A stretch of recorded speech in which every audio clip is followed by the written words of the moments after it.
If ads appear on your Samsung device or any Android device that covers the whole screen of your phone, then let us see what to do.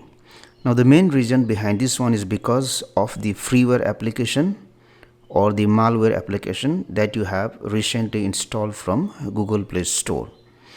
So if you know the name of the application that you have recently installed, then you can go to Google Play Store and remove the application.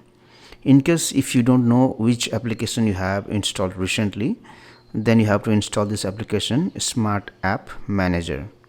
Open it, tap on these three dotted icons here, go to sort by, and here you can see there is an option installation date new to old. Select this one and this will show you which application you have recently installed or updated.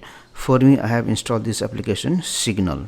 Now what you have to do is you have to open this settings application, go to this option apps, and from here you have to look for the application that you have installed recently. So I have installed this Signal.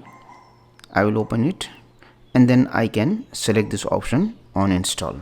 So this is one thing you have to do. Now the other thing that you have to do is you have to go to this apps, and here you have to carefully look for the application which does not have the name. Now you can see all of the applications, they have name, and then you can see how much of space the application has used. But in case if you see any application without the name but only with the space it has used, that means that application will be a malware application. So what you have to do is you have to select that application and then uninstall. So once you have uninstalled the free application or the malware application, then the ads will stop appearing on the home screen of your Android device.